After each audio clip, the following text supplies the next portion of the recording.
নমস্কাৰ সকলোকে মোৰ চেনেল হিল উইথ মি লৈ স্বাগতম জনালো। আজি আপোনালোকৰ বাবে এটা বেলেগ ধৰণৰ ভিডিঅ' লৈ আহিছো। অনুগ্ৰহ কৰি ভিডিঅ'টো শেষলৈকে চাব, মোৰ বিশ্বাস আপোনালোক উপকৃত হ'ব। আপোনালোকৰ জীৱনত বাৰু টকা পইচাৰ সমস্যা হৈছে নেকি? বা ধন হাতলৈ ধন বা টকা আৰু কোনো পথ মুকলি হোৱা নাই নেকি? জীৱনটো একেভাগেই লেমলেমীয়াকৈ চলি আছে নেকি? আপুনি চেষ্টা কৰিছে অথচ সফল হ'ব পৰা নাই নেকি? নতুবা কিবা এটাৰ বাবে অহৰহ চেষ্টা কৰি আছে, কিন্তু কিবা কাৰণত কামটো শেষ মুহূৰ্তত হৈ উঠাগৈ নাই নেকি? তেনে ক্ষেত্ৰত আপুনি এই মন্ত্ৰটো ব্যৱহাৰ কৰি চাব পাৰে। ইয়াক গাবলৈ কোনো ধৰণৰ নীতি নিয়মৰ প্ৰয়োজন নাই। যেতিয়াই মন যায় তেতিয়াই মুখৰ ভিতৰত আওৰাই গাই থাকিব পাৰে, নতুবা যিকোনো কাম কৰি থাকোঁতেও আপুনি আওৰাই থাকিব পাৰে। ইয়াত বিশ্বাস বা অবিশ্বাসৰো কোনো কথা নাই, মাত্ৰ আওৰাই থাকিলেই হ'ল। দেখিব য'ৰ পৰা হ'লেও আপোনাৰ হাতলৈ টকা আহিবই। হয়তো নিবিচাৰকৈ আপুনি লোন এটা পাব পাৰে, নতুবা ক'ৰবাত ধাৰ দি ফচি থকা ধন পাব পাৰে। মুঠতে আপুনি নভবা এটা চ'ৰ্চৰ পৰা আপোনাৰ হাতলৈ টকা আহিবই। ই এক প্ৰমাণিক মন্ত্ৰ হয়।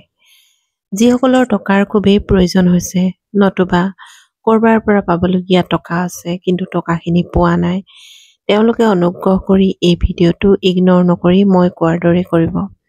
আপোনালোকে 100% প্ৰমাণ পাব।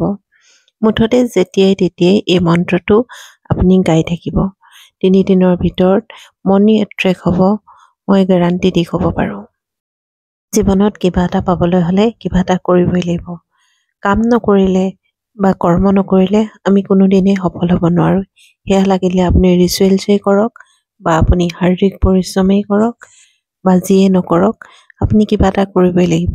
ধৰক কেতিয়াবা আমি খুব কাম কৰিছোঁ, খুব পৰিশ্ৰম কৰিছোঁ, কিন্তু সেই অনুপাতে আমি ফলটো কমকৈ পাওঁ। এই ক্ষেত্ৰত আপুনি জানিব যে আপোনাৰ জীৱনত কিবা এটা বাধা আছে, যিটোৱে আপোনাৰ কৰ্মৰ ফলসমূহ দিয়াত বাধা প্ৰদান কৰিছে। তেনে ক্ষেত্ৰত আমি কিছুমান ৰিচুৱেলছৰ সহায় ল'বলগীয়া হয়।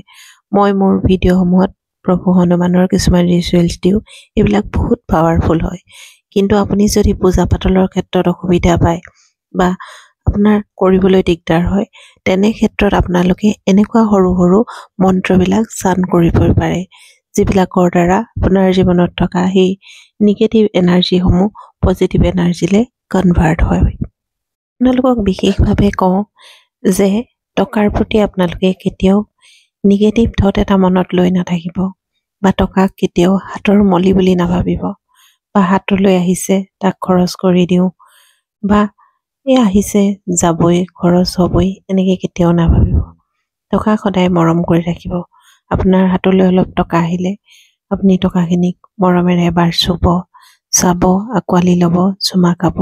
আপোনাৰ য'ত ধন ৰখা ঠাই আছে তাত থ'ব আৰু লগে লগে বাহিৰলৈ উলিয়াই নিদিব। আৰু যেতিয়া আপুনি টকা কাৰোবাক দিয়ে, তেতিয়া আপুনি সদায় এটা পজিটিভ এফাৰ্মেশ্যন দিব যে হে মনি, তোমাক মই আনৰ উপকাৰৰ কাৰণে দিছোঁ, এইদৰে যিমান দিছোঁ তাতকৈ দুগুণ হৈ মোৰ ওচৰলৈ পুনৰ ঘূৰি আহিবা, আনৰো উপকাৰ কৰিবা, লগতে মোৰো উপকাৰ কৰিবা। Thank you, thank you, thank you, এনেদৰে মনতে ভাবি আনক দিব। এতিয়া জানো আহক এই সৰু মন্ত্ৰটোনো কি। মন্ত্ৰটো হৈছে rich fine count 520808 I attract money 234451 together divine cash flow now. আকৌ এবাৰ গাই দিছোঁ মই।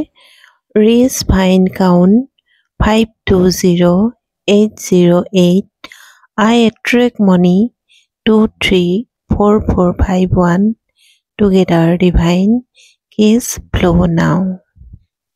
মই যেনেদৰে গাই দিছোঁ আপোনালোকেও ঠিক তেনেদৰে গাই থাকিব, চান কৰি থাকিব, বাৰে বাৰে চান কৰিব।